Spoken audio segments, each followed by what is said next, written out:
Bonjour à toutes et à tous et bienvenue pour cette nouvelle émission Les coulisses du THB. Alors il s'agit bien sûr du Toulouse Handball. Nous avons décidé de consacrer 15 minutes à ce club toulousain, tout simplement pour parler de sa fin de saison avec des matchs cruciaux en vue du maintien et surtout deux événements particuliers qui sont d'une part l'arrivée de Stojanovic, le Serbe, pour la fin de saison en tant que joker médical, et puis bien évidemment, ça c'est une nouvelle un peu moins réjouissante, c'est la blessure de Rémi Calvel. Nous avons donc rencontré ces deux joueurs-là pour parler un petit peu d'eux. C'est parti. On va commencer un petit peu par son parcours. Donc il est né en Serbie, à Belgrade, et justement il a commencé au club de l'Étoile Rouge de Belgrade. Pourtant l'Étoile Rouge de Belgrade, pour nous Européens, ça fait plus penser, enfin pour Français, ça fait plus penser au foot, l'Étoile Rouge de Belgrade. Il peut nous parler un petit peu de pourquoi il s'est mis au handball et pourquoi l'Étoile Rouge de Belgrade? ¿Quieres saber por qué ha hecho balonmano y sobre todo en Belgrado? Para nosotros franceses, Belgrado es fútbol y no balonmano. Desde niño, cuando estuve niño, tenía muchas amigas que entrenaban balonmano en nuestra escuela y por eso empezaba a entrenar balonmano. Pero empezó primero con fútbol un año y después todos los amigos me dijeron venga con nosotros a entrenar balonmano y después empezaba balonmano y me quedaba ahora el balonmano. Et en fait, il est en train de dire que oui, c'est vrai que Belgrade, ça représente le football. Lui a débuté à l'école par ses amis. Il a joué quand même un an en foot, comme toute sa génération. Et puis ses amis lui ont dit mais reste avec nous. Et c'est pour ça qu'il est resté. En fait, au départ, c'était plutôt des copains, se retrouver tous ensemble le week-end. Justement, il peut nous donner quelques souvenirs qu'il a de son passage dans cette équipe de Belgrade. Il a remporté, je crois, 2 titres, un championnat, une ligue. Quel souvenir il garde un petit peu de l'Étoile Rouge de Belgrade de cette période-là? ¿Qué sueño y recuerdos tienes de este partido de tu vida en Belgrado cuando has jugado para Estrella Roja? ¿Qué era mejor partido? No, ¿qué eran tus sueños y recuerdos? Bueno, ¿Qué... mi sueño era que salgo de Serbia y que juego en la mejor liga en el mundo. Sí. Quería jugar para selección, Serbia selección. Ya he conseguido eso en mi carrera y quería jugar fuera de Belgrado, en Alemania, Francia o España pero es... En fait, ce qu'il a recherché quand il était dans son pays, c'était la reconnaissance internationale. Donc par l'Étoile Rouge, de se retrouver avec la sélection, ce qu'il est arrivé à faire, puisqu'il a un certain nombre de caps avec son équipe nationale. Et puis après, surtout, de tenter sa chance en Allemagne, en France ou en Espagne. Justement, pour un petit peu préparer, c'est Cédric Sorrendo qui va rejoindre le championnat espagnol à la fin de la saison. Lui va aller à Barcelone. Les différences qu'on pourrait faire entre le championnat espagnol et français, pour toi, le peu que tu en sais, qu'est-ce que tu ferais comme différence? Cédric va a jugar el año que viene el Fútbol Club de Barcelona y tú has jugado 2 años en Bidasoa y Irún y quería saber qué son las diferencias que existen entre el campeonato francés pero a un partido y el campeonato español. Bueno, pues yo no estoy 4 años en España, pero cuando yo estuve, la diferencia entre Francia Liga y España, yo creo que aquí juega balonmano, no sé, con una defensa ofensiva más rápido y eso en España se juega un poquito tranquilo y se juega un poquito táctico. Aquí se juega para correr, mucho spectacle. En fait, la différence, même s'il n'a pas joué plus de 2 ans en Espagne, c'était que les défenses en France sont beaucoup plus joueuses, piégeuses, assez agressives pour pouvoir récupérer des ballons et avoir des contre-attaques. Alors qu'en Espagne, c'est un peu plus tactique, il y a moins de prise de risque et en France, c'est beaucoup plus sur le spectacle, les grandes courses, les Français aiment beaucoup ça. Tu viens d'arriver là, on l'a dit, il y a à peu près une semaine. Qu'est-ce qui toi t'intéresse dans ce challenge sportif? Est-ce que tu suis de temps en temps le championnat français? Est-ce que tu connaissais le club de Toulouse?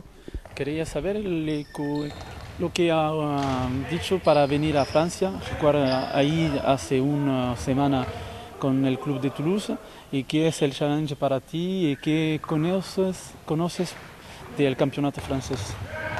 No conozco mucho del campeonato de francés, pero bueno, ya he visto 2-3 partidos en vídeo y que tengo interés, ¿por qué venía aquí? Sí. Tenía una oferta y me gustó porque ahora no tenía contrato en Alemania y quería jugar hasta final de esta temporada, tenía muy buena oferta y me gustaba también probar aquí jugar en Francia y una oportunidad si tiene para quedarme aquí o no sé qué, para otro equipo, no sé. Mais en fait, c'était plus une opportunité puisque avec son club en Allemagne, ça s'est pas très bien passé. Et lui, il voulait encore jouer, ne pas rester inactif jusqu'au marché des transferts. Et Toulouse a été une bonne opportunité, il s'est pas posé de questions. Et puis c'était, comme c'est quelqu'un qui est assez curieux et qui a envie d'apprendre, aller dans un autre championnat avec un challenge qui était très clair puisque c'était 4 matchs pour se maintenir. Donc voilà, il a accepté. Et puis il se dit qu'éventuellement, si ça se passe bien, pourquoi pas rester à Toulouse ou en France dans un autre club. Donc il restera ouvert à toute proposition qui se proposeront à la fin de l'année. Ouais. Justement, il est arrivé suite à la blessure de Rémi Calvel. Lui, justement, il a été blessé et ça l'a un petit peu perturbé, saison 2006-2007 et 2007-2008. Comment on vit quand on est blessé comme ça? Comment on vit quand on est sportif de haut niveau de regarder les copains dans les vestiaires, enfin dans les gradins? Ahora está Rémi Calvel que se ha herido y tú has conocido eso ya hace 2 años. ¿Cómo vive cuando no está en el campo jugando porque esa rodilla no está muy bien? ¿Cómo se pasa para ti? Eso es muy difícil. Yo creo para todo deportista, si no juegan, si están mirando un partido de fuera, de tribuna, eso es muy difícil porque me operó ya 3 veces y ya sé cómo eso es muy difícil para un deportista. Et il comprend la souffrance de Rémi parce que lui a été blessé 3 fois au genou, il connaît bien et pour lui c'est très difficile quand ils sont compétiteurs, des sportifs de haut niveau, se retrouver en tribune et ne pas pouvoir apporter ce qui est leur travail, c'est-à-dire être joueur. C'est très très difficile et il comprend exactement ce qu'est en train de vivre Rémi et il lui souhaite surtout un bon rétablissement.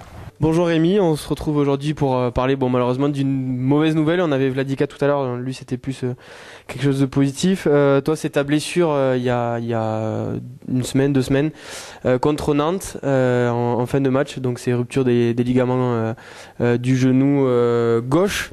C'est pas la première fois que tu te blesses. Tu peux nous dire un petit peu comment maintenant avec un peu de recul tu vois cette blessure, 26 ans, tu as encore le temps de revenir? J'espère, oui, non, bien sûr, 26 ans, même si c'est une blessure qui est longue et difficile, j'ai le temps de revenir. C'est vrai que c'est la 2e fois pour moi, la première fois c'était il y a très longtemps, il y a une dizaine d'années. Donc je sais par où il faut passer, je sais ce qu'il faut faire, je connais un petit peu les tenants et les aboutissants de ce genre de blessure, donc disons que je pars pas à l'inconnu. Bon, en tout cas, on va parler maintenant des choses un peu plus positives, un peu plus joyeuses. On va parler de toi, pour ceux qui te connaîtraient pas plus que ça. Ça fait un petit moment que tu es à Toulouse, que tu joues en pro ici. Tu as 26 ans, on l'a dit. Le handball, comment toi tu t'y es mis? Est-ce que tu t'es essayé à d'autres sports avant d'essayer ce sport qui réussit plutôt bien aux Français? Ouais, plus jeune, j'ai essayé pas mal de sports. J'ai touché un petit peu à tout, enfin à tout. J'ai tâté un petit peu judo, un tout petit peu de tennis, un peu d'athlé, un peu de rugby et pas mal d'escrime aussi. J'ai fait de l'escrime un petit peu plus tard, pendant assez longtemps. Et puis il arrive un moment où la multiplication des compétitions, des entraînements fait que tu es obligé de choisir. Donc moi j'ai choisi le hand parce que c'est vrai que c'était celui qui me correspondait peut-être le plus. Et puis je regrette pas parce que ça me correspond, je pense, toujours. Et puis c'est ma passion.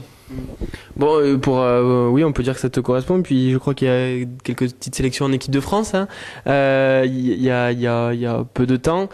Tu peux nous en parler un petit peu de ça? Les sélections en équipe de France, c'est quoi? C'est une consécration? C'est se dire, allez, j'aurais atteint au moins ce but-là, cette reconnaissance-là? C'est un petit peu particulier parce que c'est arrivé en fin de saison dernière où c'est vrai que j'avais là pour le coup fait une très bonne fin de saison et c'est venu un petit peu couronner des efforts et quelques bons matchs réussis. Donc c'est pas un aboutissement parce que c'est même si c'est vraiment je suis assez fier parce que c'est vrai, il y a beaucoup de joueurs qui rêvent de porter un jour ce maillot et moi j'en faisais partie. Donc c'est vrai que quand tu portes ce maillot avec le coq et qu'il y a l'hymne national, tout ça, ça fait vraiment quelque chose. Maintenant, c'est vrai que bon, j'espère pour moi que je vais arriver à vivre autre chose dans ma carrière parce que ça a été un grand moment pour moi, c'est vrai, mais j'espère avoir d'autres grands moments peut-être un jour sous ce maillot. C'est vrai que c'est très compliqué parce qu'il y a une équipe qui est fantastique, où il y a les meilleurs joueurs du monde. Donc, ne serait-ce que d'arriver à accrocher les remplaçants, c'est très difficile. Donc, pour être titulaire, ça l'est encore plus. Peut-être que par le biais de mon club ou d'autres choses, j'arriverai à connaître d'autres bonheurs. En tout cas, c'est ce que moi j'espère. Tu nous parlais de cette génération qui joue depuis un petit moment ensemble, des Christophe Quempé, des Michael Mertz. Lui, pour le coup, nous a annoncé sa retraite à la fin de la saison. Ça va te donner un petit coup de vieux, ça, de te retrouver le seul quasiment à jouer depuis X années à Toulouse. Comment tu vis ça? C'est vrai que ça fait un petit peu bizarre parce que c'est des personnes avec qui je joue depuis très très longtemps, que je connais depuis très très longtemps, qui sont devenus mes amis. Et c'est vrai que de les voir partir comme ça, et moi de rester un petit peu seul sur le bateau, parce que comme tu l'as dit, c'est vrai que maintenant il y a des gens qui arrivent un petit peu de tous les horizons, ce qui est normal. Ça fait un petit peu bizarre parce que je me sens porté peut-être enfin pour le coup porté de rien du tout parce que je vais pas jouer pendant un moment, mais c'est vrai que moi j'ai un attachement à un club et à une ville que certains peut-être d'autres n'ont pas, et c'est vrai que les derniers représentants de cet état d'esprit et de ce qu'on avait en nous ici, c'était Christophe, c'était Michael, c'était moi. Et peut-être que j'espère pour nous qu'on ne perdra pas cette identité de battant et qu'on a eu pendant très longtemps. Donc à moi d'essayer de la retransmettre aux plus jeunes qui arrivent. Je crois qu'on a déjà un petit peu commencé avec Michael et Christophe. Maintenant, il va falloir qu'ils s'imprègnent aussi de cet état d'esprit et pour arriver à le retranscrire sur le terrain. En tout cas, bonne nouvelle. Il y a des bons petits joueurs derrière. Je pense notamment à Valentin. Il y en a d'autres qu'on pourrait citer. Alors, à côté de ça, un handballeur ne vit pas uniquement que du handball, du moins quand on joue notamment à Toulouse. Toi, pour le coup, tu es podologue. Je suppose que là, ça doit être un avantage quand on est blessé comme ça, d'avoir une activité à côté qui permet de faire un petit peu autre chose. C'est comme ça, toi, que tu le vois, c'est un avantage? Alors moi, j'avais anticipé ça depuis le début parce que pour moi, effectivement, comme tu viens de le dire, joueur de handball, déjà encore plus quand moi j'ai commencé, c'était difficile d'imaginer qu'on allait vivre toute sa vie avec les revenus qu'on a eu pendant sa carrière, et c'est le cas. Donc j'avais anticipé en passant mon diplôme en parallèle à mes entraînements. Et donc effectivement, je suis podologue depuis quelques années déjà, j'ai un petit peu exercé. Honnêtement, pour l'instant, j'ai pas encore l'envie de me consacrer uniquement à mon métier de podologue. J'ai vraiment envie d'aller le plus loin possible dans ma carrière, même avec cette blessure. Et effectivement, par contre, dans un deuxième temps, ce qui était prévu, c'était que je reprenne mon métier de podologue dans un cabinet. Je n'ai pas trop encore réfléchi comment, où, avec qui, etc. Mais c'est envisageable. T'en es pas à ce niveau-là. Encore au niveau de Mika, qui lui s'est déjà tracé dans sa tête depuis quelques temps, et c'est ce qu'il nous disait la dernière fois. Un petit mot là justement sur tout ce qui va, toute cette période qui va y avoir entre maintenant et ta reprise sur les terrains. Tu t'arrêtes pas pour autant, il faut continuer la muscu. C'est ça un peu ton quotidien, c'est continuer à se maintenir en forme. C'est finalement encore plus contraignant que les entraînements parce qu'il y a une partie rééducation qui est longue et compliquée, qui va se passer a priori le matin. Et le soir, il faut venir à l'entraînement pour rester avec les joueurs et puis pour continuer à s'entraîner, comme tu as dit, du muscu, du cardio, etc. etc. Donc je pense qu'effectivement, finalement, c'est vraiment plus chiant, j'allais dire, que de s'entraîner tous les jours comme font les autres joueurs. Bon. Un dernier mot pour conclure. Il y a l'arrivée donc de Vladika Stojanovic qui est arrivé lundi dernier. Toi, comment tu analyses un petit peu ce joueur? Il a fait quand même forte impression samedi. Comment tu le décrirais là sur son arrivée, sur une semaine dans le groupe? Déjà compliqué, il parle qu'espagnol quasiment et serbe, donc et allemand.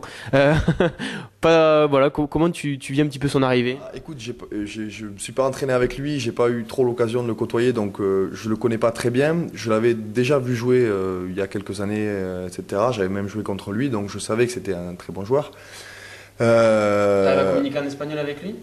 Alors je parle pas très bien espagnol. Allemand, non? Poquito. Mais trois mots d'espagnol,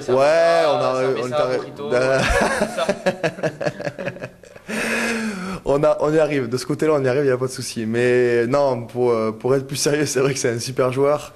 Il a fait, c'est vrai, tu l'as dit, forte impression samedi. Il paraît même que j'ai bien fait de me blesser parce qu'il est extraordinaire, donc c'est super que je me sois blessé. Ça va être toujours plaisir à entendre. Oui. Mais sinon, non, je pense qu'il va nous apporter beaucoup de choses. On avait heureusement qu'il est arrivé comme ça sur un coup de chance, parce que au niveau des rotations, avec les blessés qu'on a, c'est vrai que je pense que ça aurait été une fin de saison pour le coup très compliquée. Voilà, c'était donc les couilles du THB avec ce numéro exceptionnel consacré au club toulousain. On se retrouve dès la semaine prochaine pour un nouveau numéro. Au revoir.